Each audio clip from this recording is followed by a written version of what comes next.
I Want to Jump Like Dee Dee, with me, Giles Sibbald, is the music podcast that does music a bit differently. I'm talking to some incredible musicians, DJs and producers about how they use an experimental mindset to fuel their own creativity, pursue new challenges, overcome fears, bounce back from mistakes. So, I'm expecting a lot of noisy creativity with my guest today, whose music is all about collaboration, participation, and for me, really the sort of the human emotion, and Facebook breakfast and meals as well. So he started making his own music, pretty much from sounds from materials that he liked and enjoyed. So like barrels, angle grinders, chains, metal tubes, tanks, and this tribal kind of primal rhythmic sound from hitting these things. You can see it in the shows, gives everybody, who's participating either, kind of like actively, passively, like this real sort of feeling of connection with the others. And, the rhythms create themselves. I think for me, in some way, it connects with our own sort of spirit at a kind of deeper level. And the collaborative experience that you get really sort of removes kind of any sort of feelings of isolation, which is sort of particularly relevant for now. So I think like some might find the music kind of unconventional, but I think that's only really because society has been kind of conditioned to expect convention. So leave any emotional and expectational constraints at the door and just sort of open yourself up. So it's a massive welcome to Stephen Brunton, otherwise known as Jesus Hooligan. Hello. Steve, all right, mate. How are you? Good, thanks. Good. So what's been happening then? Well, do you mean since the lockdown, or do you mean since lockdown? Yeah, what's been happening since then? My whole lockdown. So this time last year, I was in hospital with my son. They were rebuilding him. He's got two massive rods in his spine, and then I was with him for all his treatment. Sorry, the dog came back.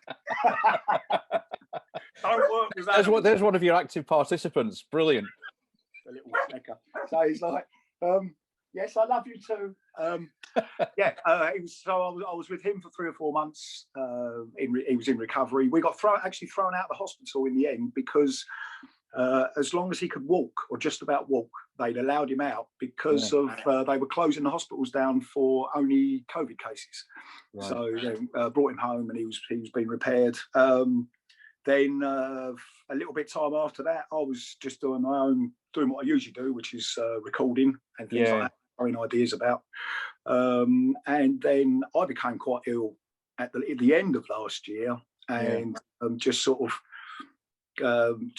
calm. I'm actually just starting off. I've got surgery in 2 days. They're going to rip a load of my throat out, which is about the 30th time they've done it. Yeah. And then after, when I recover from that, they're going to do something to my stomach as well. A bit of surgery there. I've got a bit of a problem down there. Wow. But other than that, I just make a lot of noise, even on my own. I'm quite lucky. I'm deaf. That's good. Yeah, I'm very lucky. Yes. So your sort of music, I mean, your kind of background was sort of in a like kind of punk and hardcore, and then you kind of went into the sort of music that you're sort of producing now, and that your music means something to you, and obviously sort of hopeful to others. That's kind of like primarily what you're about when you're kind of creating. The whole the Jesus Hooligan thing was. I was in and out of little like punk bands and things like that, and then when I got to my late 30s, I'm an old man now. I got to my late 30s, and I remember we were playing with the UK subs in Welwyn Garden City, and I was just about to go on stage, and I started choking, and managed to get over that. Done the gig, didn't think anything of it, and then my throat went funny, and I was 39 then. And that started a long process of within 2 weeks they were giving me surgery on my throat, and it's been like that ever since. I have surgery on average about 2 or 3 times a year. So it's in between that, I try and be as creative as possible. I think the problem is time. It's against all of us. You can't buy it, And so what I do is I try and be as creative as possible, because it takes me about 3 months to recover from each lot of surgery. So what I usually do is, while I'm recovering, I'll be tinkering around with sounds, whatever it is, and words. I write all the time. I mean, I write continuously every day. My problem is I wake up in the middle of the night and I have to leave the room and shout down. You know, it's wonderful nowadays. You've got recorders on the telephone, so I just do that, and then the next day I'll probably start working on it. So it's that's sort of what that was. I was a punk, or into punk. Became ill, but it was really because of the illness. I stopped playing as a band. I thought, I can't play as a band anymore, or in a band, because I just kept getting ill. So I then decided, I just thought about a name, and the eventual name became Jesus Hooligan, and that was just to do with two bands I was with. One of them was called God Shatter, and that was Jesus, and the other one was called the Lagerlouts, and that's where the Hooligan came from. And I've done about 9 albums on the Jesus Hooligan, and about 5 EPs on the Jesus Hooligan. And the first 2 albums were, each song was basically just made out of industrial sounds, and it's sounds that I love. And a lot of people have tried to originally used to make a joke out of it, and they thought, oh, you're doing things with wheelbarrows. But if you get an old knackered wheelbarrow, stick a chain on it, hit it with a mallet, it's one of the most sexiest sounds you'll come across. Not a new barrow, an old one. An old one.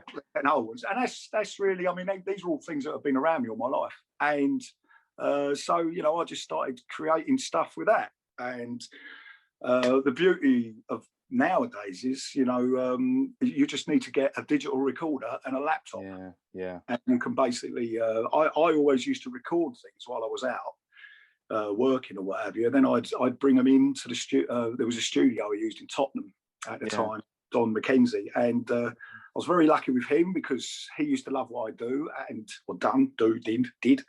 And he used to,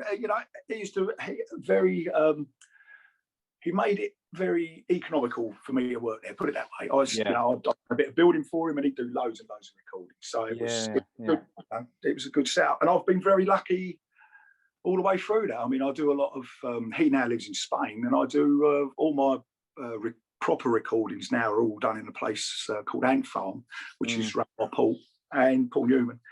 And he's backed me all the way. Paul's very, he's been with me all the way when it comes to recording that side of things. So I think luck with the Jesus thing, luck has a lot to do with it. So, I can work on my own, and I can work while I'm ill. I could be in bed and I'm still working on different sounds that I love the sound of, and and the problem with me is my brain's always going with different things, and I'm also lucky in that way, where I know a lot of people who have JCBs, tractors, anything like this is going back years ago, and I'd go into their places, and I'd get them to have them running at different speeds, and I'd record them, and it was funny. You go on to some old farmer, some 80-year-old farmer, go on there and say, "Can I record your tractor?" And he'd go, "Yeah, come on," because they all knew it, and it was, I sort of had more. I didn't have any trouble from people like that. I had more trouble from a lot of musicians at the start, because I thought it was, a bit of a joke. But 15 years later, it's ridiculous. I think like to when I was a sort of teenager, when I was at school, kind of mid 80s, and a band like they were. I suppose like it kind of got categorized as a kind of like art band, but like an art sort of terrorist band, like Einsturz and the Neubauten, like playing on stage with, kind of pneumatic drills and that really kind of primal sort of sound. It kind of goes back, probably goes back further than that, but that's one of my kind of memories of that sort of music, just really kind of different. Yeah, that was I think that was it about it, that it was just very different, and it just opened up this whole new kind of world of kind of like industrial sort of sounds.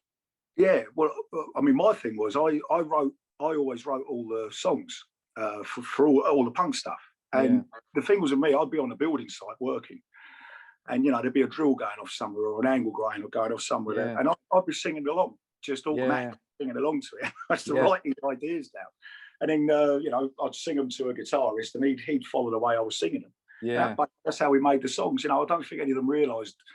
In the punk band, we recorded about 50 songs in the end, but I don't think they realised about 49 of them were based around an angle grinder and a drill. And what you'd heard on the sides. Exactly.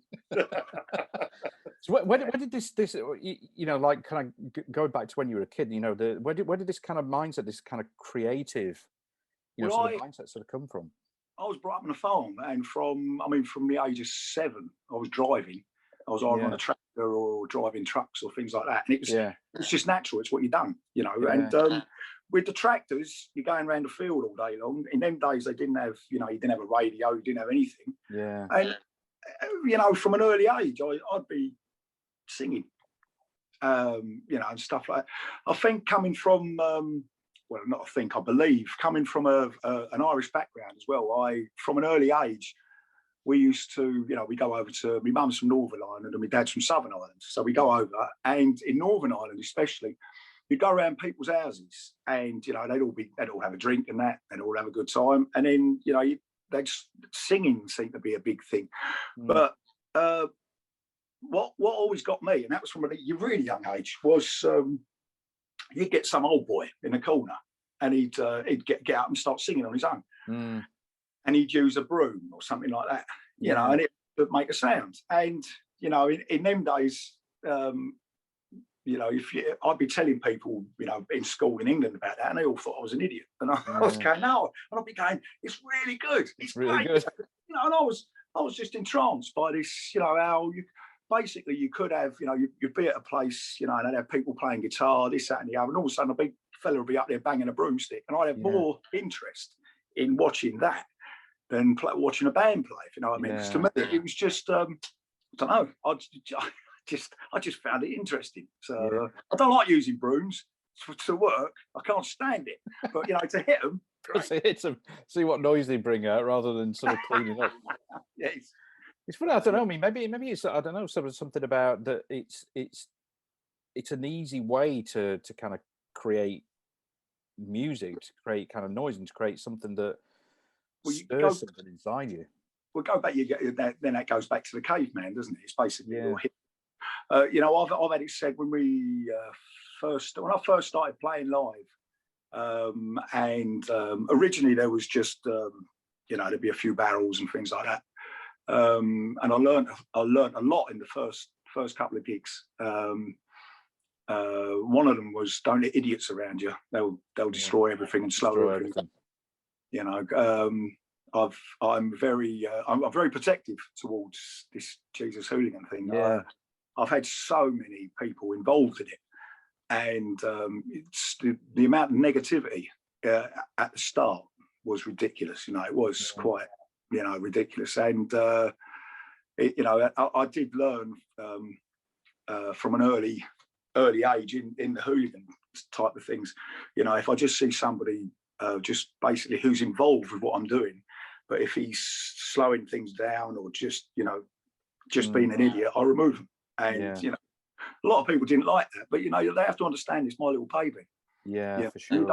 You don't want people to twist it into their little baby, because it's not really what's in your head, and it has to. I've got to get out of my head.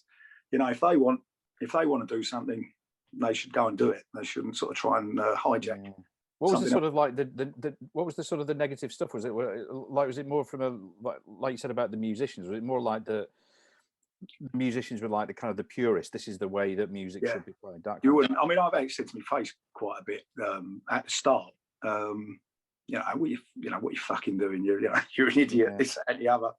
I mean, it's kind of quite close-minded, that, isn't it? I mean, it's very, and that, I never understood. You're not going to get that far by with that sort of approach. I don't think. No, I never understood it. The as you say, closed-mindedness or whatever it is, but also the attitude used to be, they'd turn their nose up, and it would just.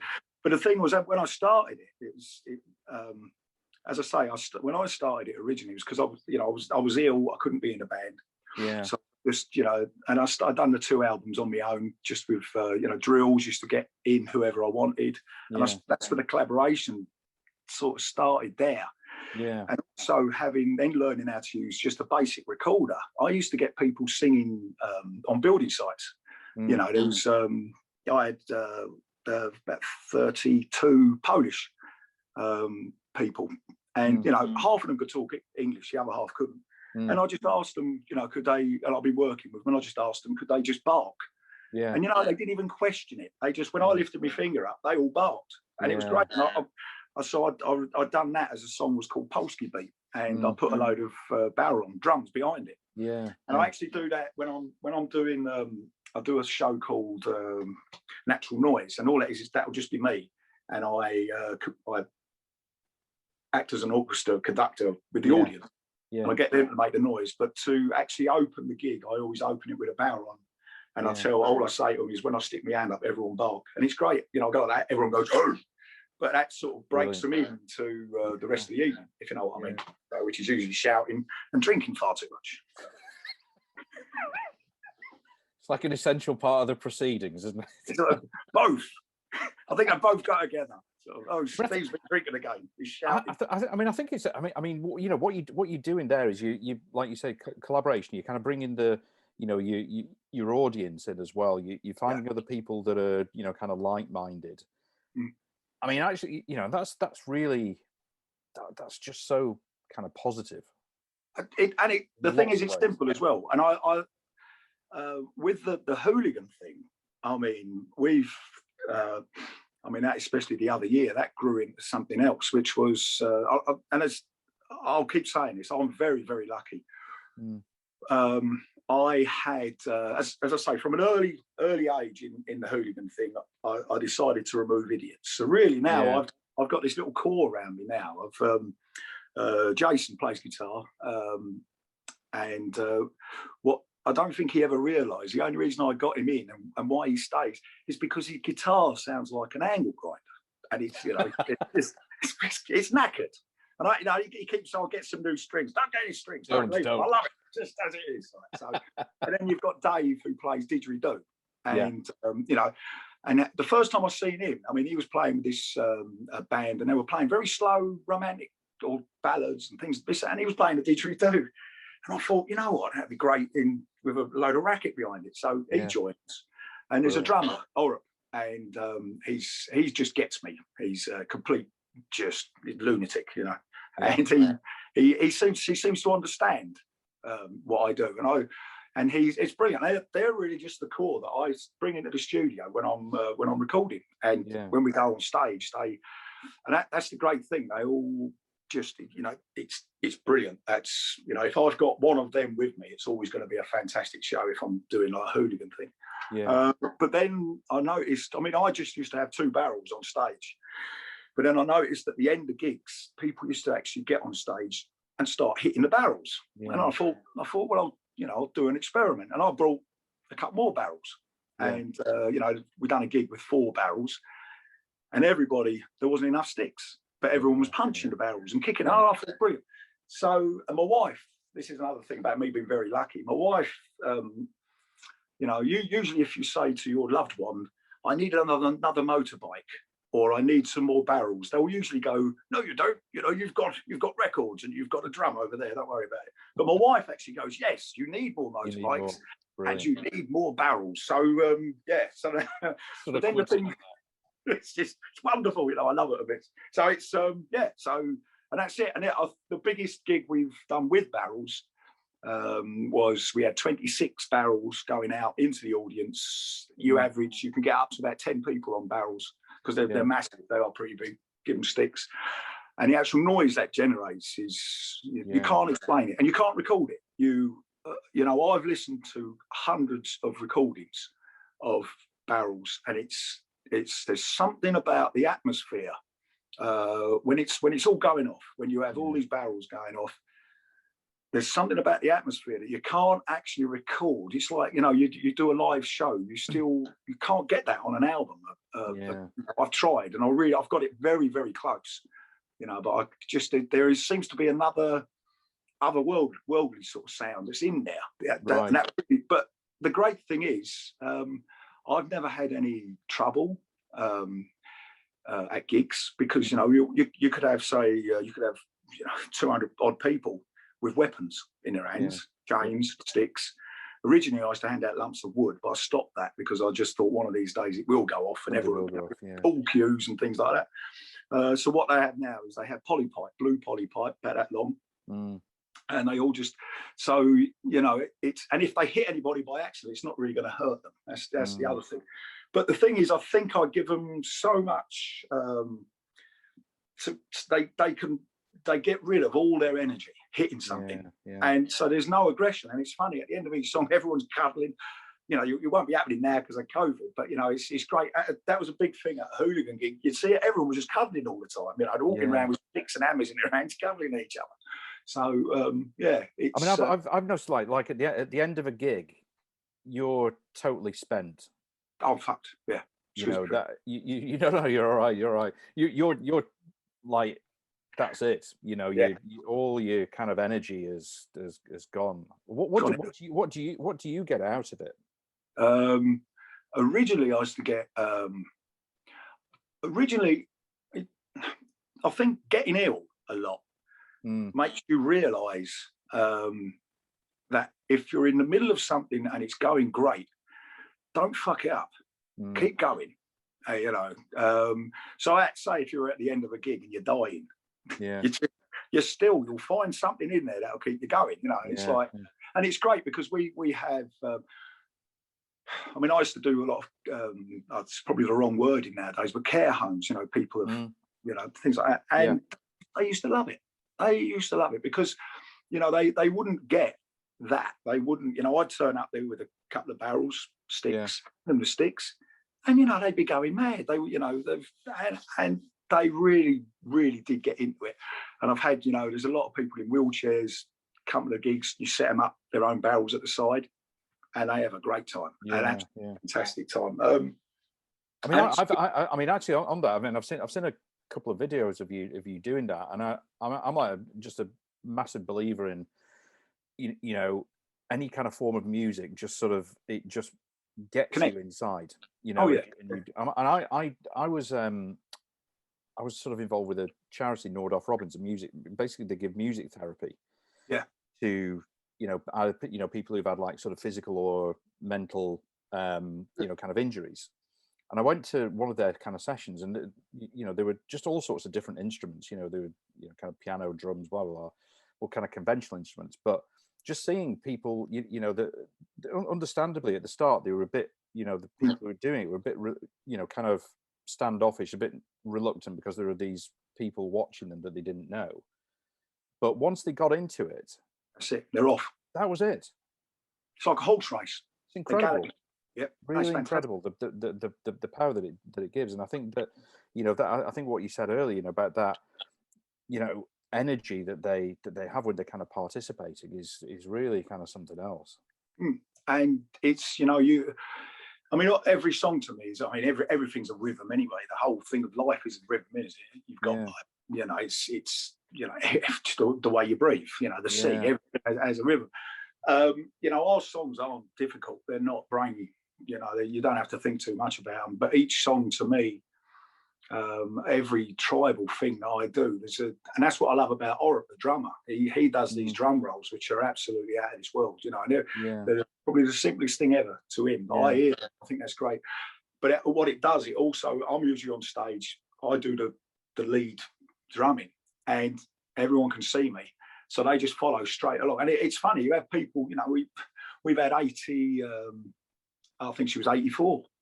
And I like sing her happy birthday once, hitting a barrel. She's done a whole gig whacking a barrel. And it's there. And she come to see us about 3 or 4 times. She's actually friends of our didgeridoo players, well, one of their family friends. But when you see something like that, and then like 2 foot away, you've got like a 3-year-old who can just about walk, but and they'll be hitting out a beat, but they keep a perfect beat. That thing always amazes me. They really, it's great. So if you've got somebody channeling them with a tempo, it's just boom, boom, boom, boom, boom, and they go for it, and they love it, and it's amazing. You can actually feel, I do a lot of outside festival stuff, but when we do inside stuff, it's amazing. The room immediately just becomes it's like the noise. You can actually feel the noise. You know, it's like a physical thing. Yeah. Because some of the places we play, there's a wonderful place called Club 85 in Hitchin, and we love it there. And the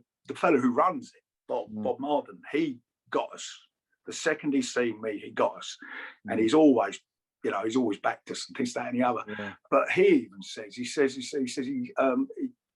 because the room's enclosed, he said, once you start, he said, you're immediately covered in sweat without even knowing it, you know, and you're not, even if you're not playing, it's just the whole room becomes a live entity. Yeah. That's quite, it's great, because sometimes you can be up there and it's, you could be just exhausted, but seeing that and feeling that, you still go along with it, you know? Yeah. Is it like what you see, like with your, the live show, you said, you kind of start things off, you're the, kind of lead, start the lead rhythm. What do you find the crowd does? Do they kind of find their own kind of patterns? They really, that's an interesting thing as well, because when before a gig starts, we set the barrels up, and a lot of places you have to move everyone back, and then we get in there with barrels, this, that, and the other. And I've always, what we do now is we try not to give out sticks too early, because you usually find as you're setting the barrels up, people are hitting them as you're actually setting up. And but yeah, there's been a few times we played a festival, Ballstock. We played that about 5 times, but they had a marquee there. It holds about 600 people, and it was just full with all the barrels, and the whole place was going off. And I've sort of collapsed, and I was carried out by the stage manager. But me being a rock star, they threw me in the back of a transit van and left me there. I was there on top of an old tire or something like that. He'd be all right. Look at him. He's got a beard. He'll be all right. So they left me there. But it was great. I remember that night for about 15 minutes because they couldn't stop the audience. I'd only been, I think, about half an hour into the gig, and as usual, I hadn't followed doctor's orders, and I just went for it. Passed out. But it just shows how important I am. For 15 minutes, the gig continued.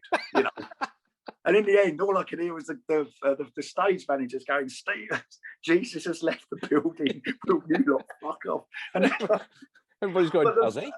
It was who the fuck's Jesus? That's like that. But the thing was, it was the actual rhythms, because I was lying there in a semi-conscious state, but I was tapping my toes, and I remember thinking, because the rhythms were going off on different, and it was amazing. They were actually. And it's just a weird thing that sort of gets me excited. My mouth starts watering, because then I realise that you've actually been part of something that's created something. That, and another thing is all the people in there, they're all having a lovely, fantastic time, and it's all this, that, and the other. But also, it's they've created something. Yeah, you've brought. One of the funniest things ever was, and that was at that Ballstock, the festival.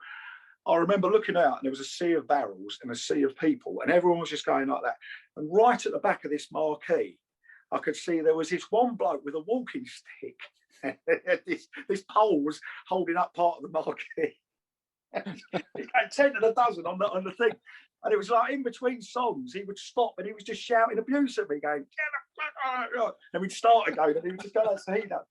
And it's I don't know. It's you have to be there, and it's funny because I see some. I look at some of the videos that we've done in the past. There's loads on YouTube, and you look at the original Jesus Hooligan thing. And there's 2 or 3 people there. No one knows what's going on. They're just looking at us like we're bloody idiots, if you know what I mean. But then within a short space of time, it had actually morphed into this other thing, and it's great. It's But as I say, you're actually the people there, even if they're not musically minded, they've actually gone to a gig and created something. If you know what I mean. I'm only part of the cog.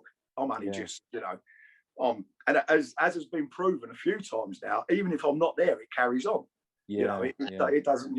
We've done festivals where the barrels were set up, and I went back. We were staying in a hotel. I went back to the hotel, and we were in the hotel. My wife's going.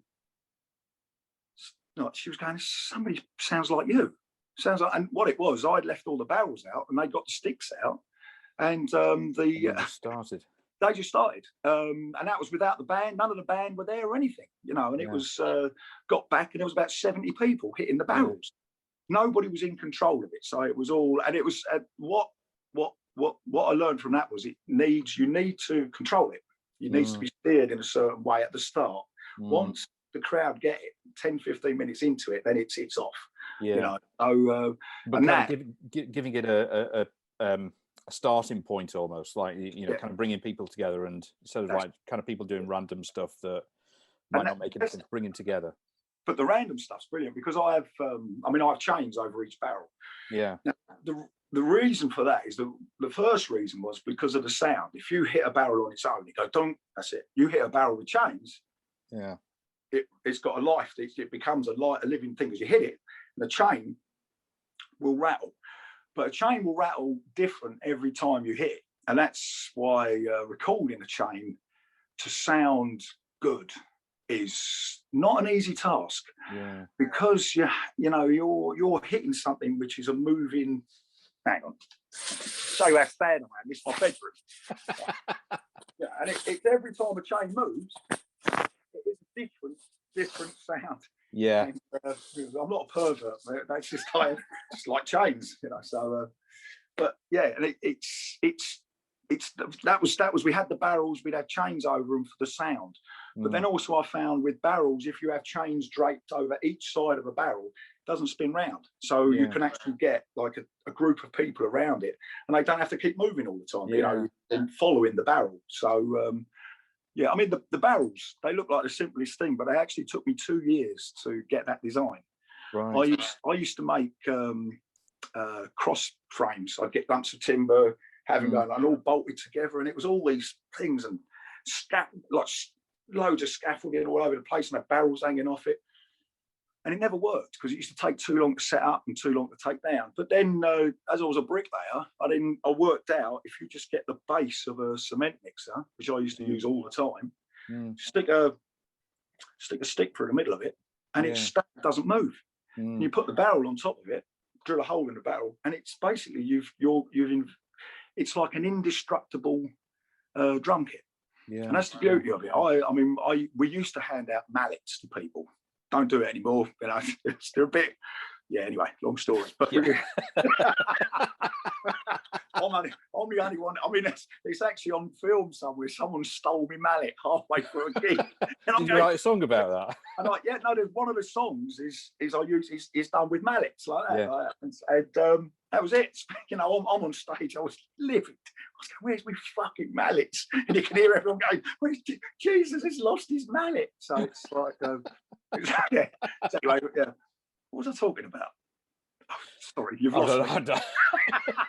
Chains and mallets. Oh, no, basically I was just saying, that's because the chains do have a reason. One, for the sound, and two, stops them spinning round. So, sorry. So like your, you know, kind of creative process, you kind of like writing process, you know, you know, what does that kind of, you know, how do you go about it? I mean, you know, kind of gut instinct, you know, stuff that's kind of personal and important to you. Every song has a. I don't just write songs which are a load of random words put together in a rhythm. Every song I've wrote is actually personal to me. There is some, be it negative or positive. I've got very few negative songs that I actually do. Some of them people listen to them and they think they're like, you know, they're very negative. But no, the majority of my songs are love songs. Yeah, really. Yeah. I'm doing the process of songwriting to me is my problem is not having it's not having enough ideas. It's not having enough time to use the ideas that I've got in my head. That's why I can't really work in a band format either. I can't work around something that's going to slow. In my head, I know slow your kind of thinking down. And you'll always find if you allow too many people in, or the wrong sort of people in, that's it. It goes all wrong. And sorry, that's the dog. It's my right hand man. So your wingman, all the, I mean, with the songs, yeah, they all mean something. They either something to do with my family. I write a hell of a lot of songs to do with a wife. Yeah. I'm sorry, I'm going to shoot that dog in a minute. I've got a song, isn't it? So yeah. God bless you. And with the I mean the sort of the materials that you're using. Yeah.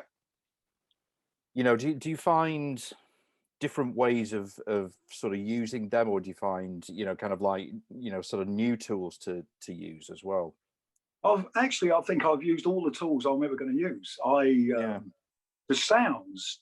I've been very, very lucky as to be born in like my time. So I sort of at a later date. I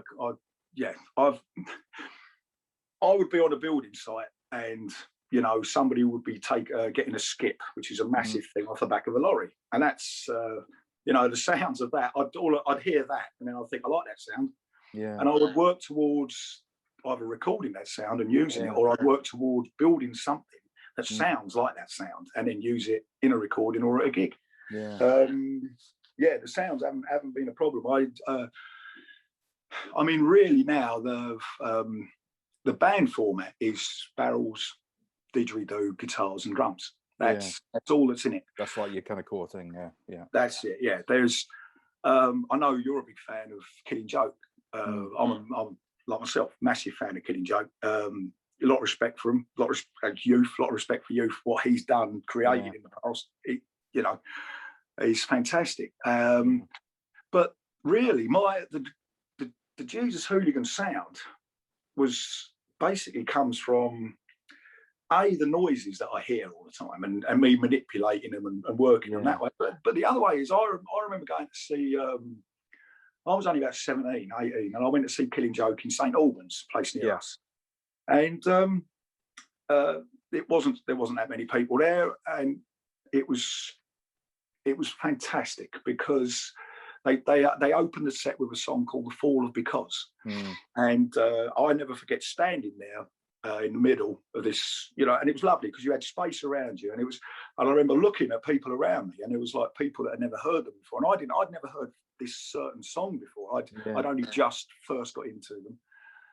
And it was quite, you know, when something really gets you, and you think, wow. And the actual sound, there was this bass sound coming up from the ground upwards, and the guitar in sound was just flying all above you, and you had the drums, the chaos, and it was fantastic. Now, I mean, 20, 30 years later, I've basically just incorporated that sound. I've got the bass, which was on my first two albums. I used a tractor and a generator, and I mixed them down. The sub bass on the tractor is the most sexiest thing you'll ever hear, mate. I'll tell you. Wow. But if you listen to some of the songs, the actual sub bass is coming up, and then you'll have the angle grinders, which are coming through the top, and then you have the vocals and just minimal drums going through the middle.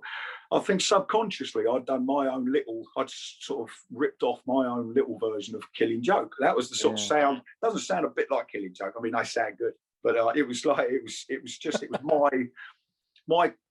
were sounds that actually they were, for the first time in seeing a band, made me go, fuck. And it's sort of, I then created the Jesus thing many years later, and that was when I started doing it live. After I'd done the first two albums, then I started doing live gigs and things like that, and that's why I got the guitarist in originally, Jason. I mean, he approached me, he loved what I do, and he's, you know, and I love what he does. You know, he's always doing stuff.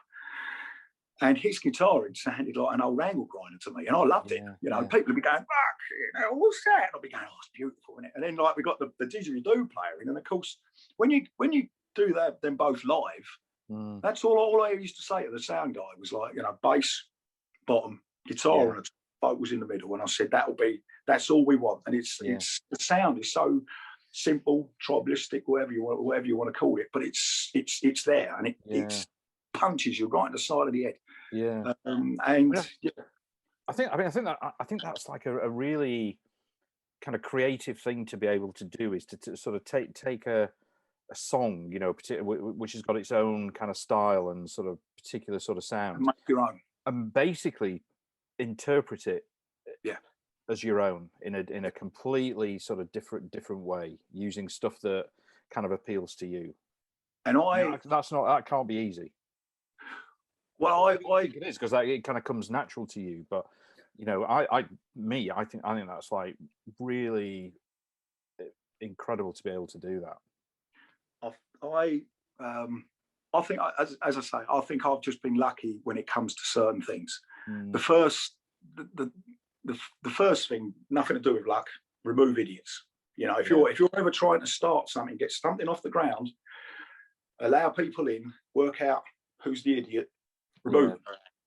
Keep the creative people around you, the ones that will keep it going, not the ones that will slow it down. Keep that in a positive way. That's it. And then work on, and I think that is as important as even as the band itself, keeping it that way. Because the last thing you want is for something which you love, which is why, you know, as I say, it's my little baby. Me and my wife have 8 children between us and grandchildren all over the place. You know, we love them to bits, but then you have your own little your own thing, own little baby. And this and the Jesus thing is my own little baby, and it's that's, you know, just once you get a good team around you, once you realise what you want, just go with it. And the thing about the Jesus thing, I always, because it was meant to be just me doing, it was meant to be me basically still doing things while I'm recovering from different surgeries and things like that. I didn't realise it was going to sort of snowball into what it did, what it sort of still is now, where we do gigs now, and you get audiences turn up and they know exactly what they're going to get, and it's I love it. I think it's fantastic. But what were we talking about? You were talking about, you know, kind of like repurposing your stuff and getting the idiots out and surrounding yourself by kind of people who are just, you know, on the same kind of wavelength and positivity as you. It's not even the same. It's the same wavelength on a creative process, I suppose. I mean, it all sounds, you know, I don't know. Does that sound a bit snobby? But the Jesus thing, I know what I was talking about. The Jesus thing to me was something for me to do when I'm, as I say, recovering from illness, whatever, this, the other. That means in my head I can do anything I want with it. That's why, and that's what I love about what it's became. Even is because it's either a full-blown, you know, you've got 20 odd barrels, you've got a couple of hundred people hitting barrels. Sometimes you can have up to 13 people on stage, and that's, you know, I love that. But also, Jesus Hooligan is just me and a harp, because I get harpist sometimes, or I used to, and it will just be me and a harpist, and that be still Jesus Hooligan, because it's just me doing what I want to do. And I think if it was a proper band format, it wouldn't have done half of what it's done. And you know, I mean, I'll do the natural noise thing, which is I'll get the audience to make sounds, you know, and you know, and it's lovely when you have, you know, some people who have. The last time I'd done it was in a little place in Finsbury Park, but there was a couple of people with suits on, you know, and I think they just walked in, you know, to see what was going on. There was a nice little crowd there, but there was a couple of people with suits on, and they loved it. They were barking and, you know, doing all things like that, you know. But they were doing it when I was telling them to do it. I go, I'll point at you, you bark, and that's it. And they wouldn't make a sound otherwise, you know. And that's I've always been impressed by people. If you know what you're doing, if you have an idea and it works in your head, you know it works in your head. And if you don't make people look stupid, they will actually do what you want them to do, if you know what I mean. So if they know they're going to look stupid, they won't do it. They won't do it. I'm quite lucky, as I say. I've surrounded myself with a lot of sort of positive people in the way I am as well. And it's funny, if I put something out on the internet, say, can anyone bark? I usually get a good result, you know. A lot. You know, the last time I asked, can anyone bark, I think I had 18 people turn up at a studio. Wow. And they were all barking and shouting and things like that, because they know I'm doing it for a reason. I'm not doing it for a joke, you know, which is, you know, it's been said to me years ago, like sort of like, oh, you're only doing it to be different. It's not. I'm doing it for a reason. I love this. I want to sound for something or I love the sound, and I will get that sound, or I'll get damn close to that sound that I'm looking for anyway. You know, I'll do it. But I don't really like. I'd never get on stage with just a computer and go. There's that. The sound has to, you know, if you're doing a gig, it has. That's why we haven't got any synthesizers or anything like that. The sound has to be made, you know, so it has to be a real. And that then goes back to, you know, it might sound silly, but it goes back to the little Irish man with a broomstick. Yeah. Because basically, he doesn't need a microphone and he doesn't need an electric lead. He's got a broomstick and he can do a gig with that broomstick. And I like to sort of think that I've done that with the Jesus thing. And as I say, still, you know, after 15 years, it seems to be still creative, which a lot of, you know, a lot of bands, they're not as creative, are they? They don't, you know, push boundaries or things like that. So how do you do that? How do you kind of keep that creativity going? I know you said that you know, you kind of like have the you know, so many ideas and it's a matter of time, you know, getting them all down. But I mean, how do you do it? I mean, that's incredible to kind of keep that sort of creative level of creativity going. Well, I'm 3 ideas behind what I want at the moment, and these ideas take actually do, and then to make it a live sort of thing like that. So, you know, for the next year, I've got an operation coming up. Once that's out of the way, then I'm going to be for the next year after that trying to get these 3 ideas up and running. I mean, I nearly finished. I'd done a trilogy of EPs under the name of Swamp Stomp. And what I've done with that was I've tried to, there's 6 songs on each EP, and I've finished and released 2 of them. And I've got 1 more, which I've only done the vocals to, but I need the music to. What I've done with that is I get the vocals and I get me playing drums or a barrel and a barrel or chains, mate. I then send it out to the 3 people that I use, Jason, Dave and Orup. And then I get them in the studio it's all done very quickly. I get them in the studio about a week later. So they've only got a week they listen to them songs for a week.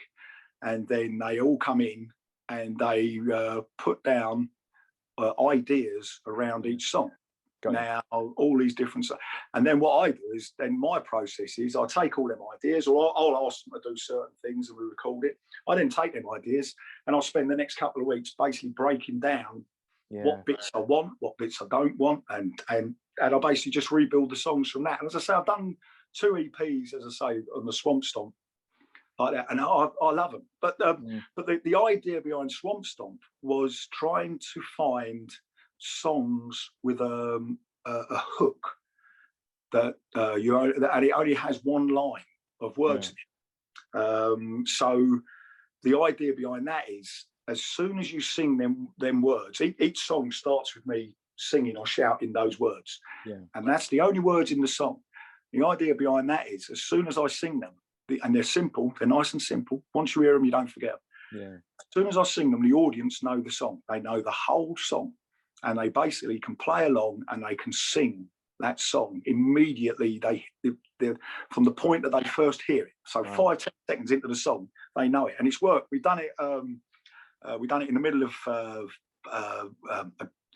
one of our last proper gigs in I can't remember where it was now, but I actually threw one of the Swamp Stomp songs in, and no one knew in the band that I was going to do it. And there was only no one really knew.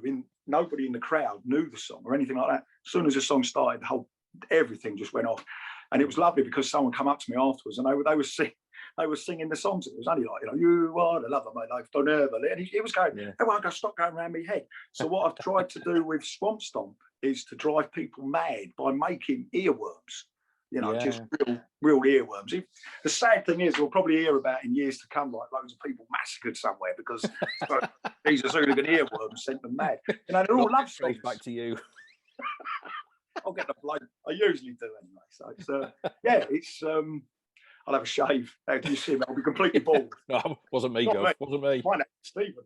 So it's but it's that's. And it sounds really simple, just having a song with 1 line in it. And you think to yourself, that's a piece of piss. But you try doing a song with one line in it, but each song sticks in your head. Yeah, that's the thing. It needs to. You can't get bored of it.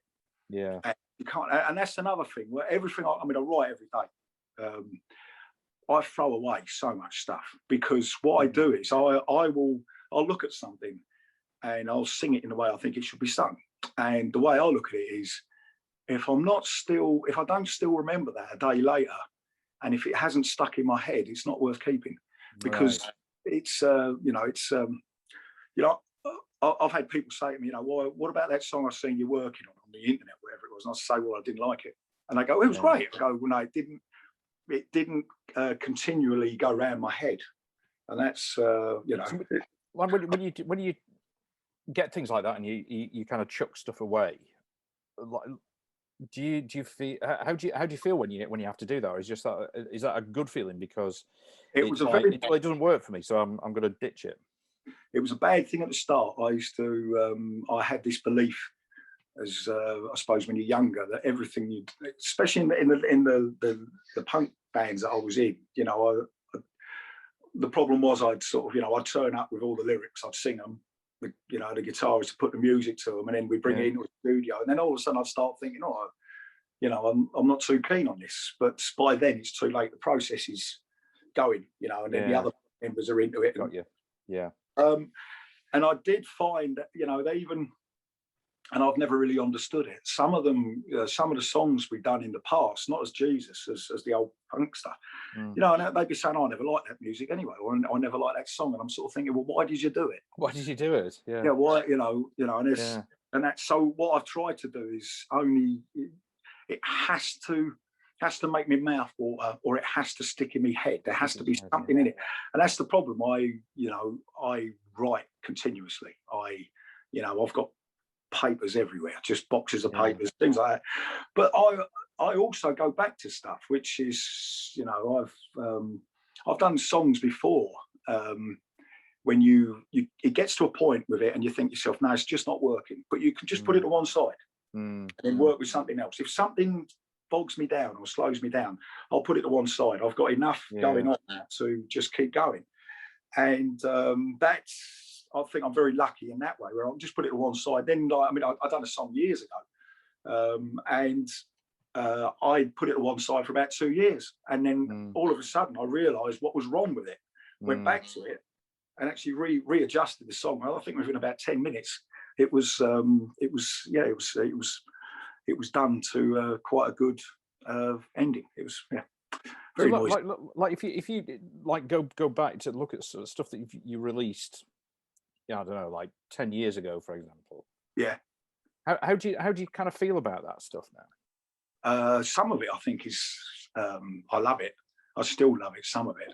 But some of it then I think, oh, that's gone on too long. I'm very, very critical of everything. I'm never 100% happy with what I've done. Everything I do, everything. And and it's horrible when you finally release something and then you listen to it and you think, no, I should have done this, I should have done that. Even, on the last Swamp Stomp, there's just one song and it's just a silly little thing, like it just goes on about 30 seconds too long. Yeah. And it sort of bugs me, where I can remember being in the studio when we were doing it and I'm thinking that was perfect, absolutely perfect. 2 days later it bugged me. So it's funny that kind of thought process. Like in one of the other episodes I was talking to Dave Barbarossa, and he said one characteristic he has is he never always thinks he can do better, or never satisfied with that he sort of does. It's like, I guess, a way of continually sort of improve, or challenging yourself to improve and to do new different things and do them better. But you also have to look at, I can look at stuff that I've done 15 years ago, or even stuff that I've done 30 years ago. And it's the old punk stuff, it was good for its day, but I could never do that now. I just couldn't do it. But say the Jesus Hooligan stuff from 15 years ago, I was so obsessed with sounds when I was doing that, because I was on my own. And some of it, I sort of do think some of it I think is fantastic, which is great when you're doing, you think stuff's good. Yeah. But then other stuff, I think, oh, I shouldn't have, you know, shouldn't have done that.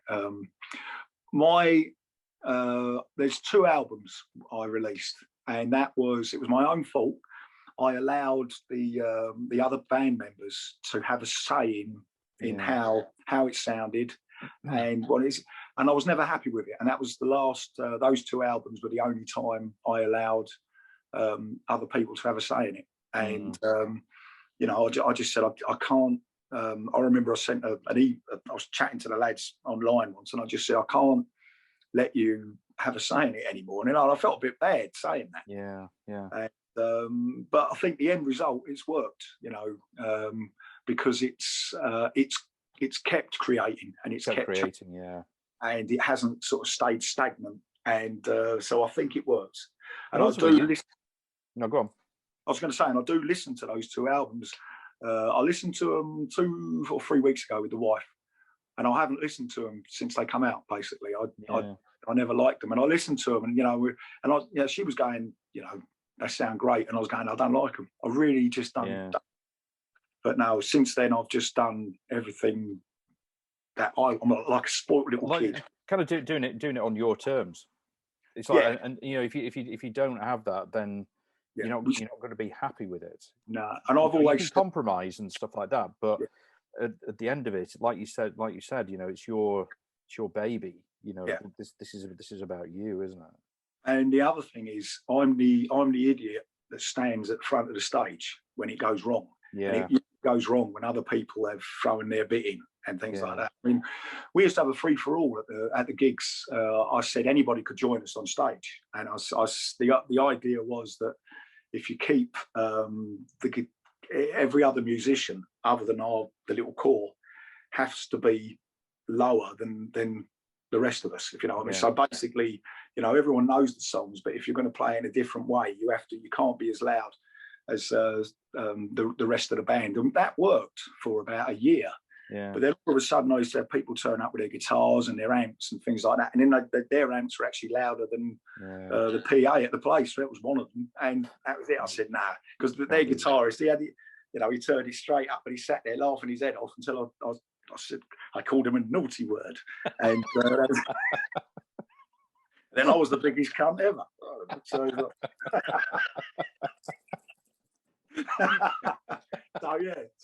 but that then ended that stage, and that's the beauty of it, is I can change it anyway. But I don't change it, I'll adjust.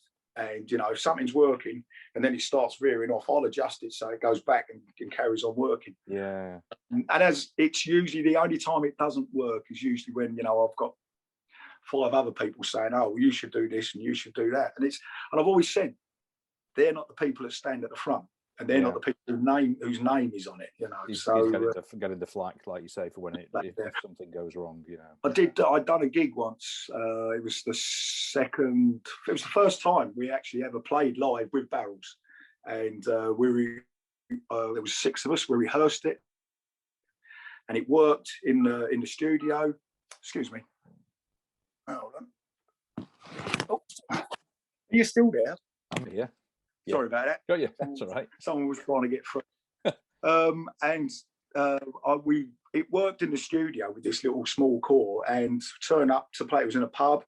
Turn up to play in a pub, settle the Barrels up, and then for some reason, everybody that we'd been rehearsing with decided to go off on their own little bit, and it just didn't work. And I stood there.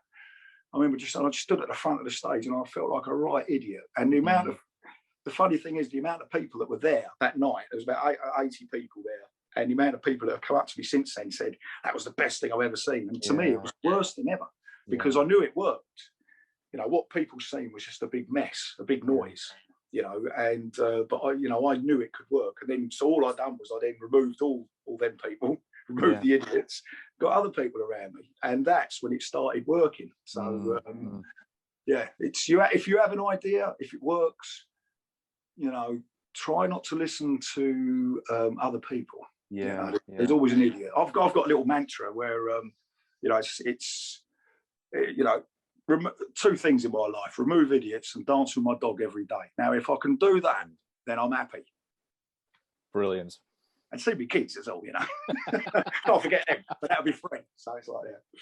And love the wife, but it's getting worse now. Well, Steve, that seems like a great, but that little kind of mantra seems like a perfect point to stop. I mean, it's been absolutely, you know, fascinating. And sorry, I waffle a bit. No, honestly, no, it's been brilliant. Listening to, you know, kind of like how you approach things and you know, kind of what's important to you and the, you know, the values that you've got. So that's really, really special. Thanks so much, mate. No, thank you very much, Giles. And best of luck with the ops as well. Hope they'll do all right. That's old hat, mate. I've had loads of it. Walk in the park. It is. Stroll in the park.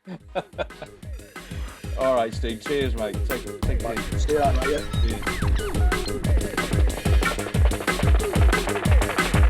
Thanks for listening to the show, and I really hope that you enjoyed it and that you'll tune in for the next episode. In the meantime, it would be really awesome if you could rate and review the show and also share it with any friends who you think might enjoy it.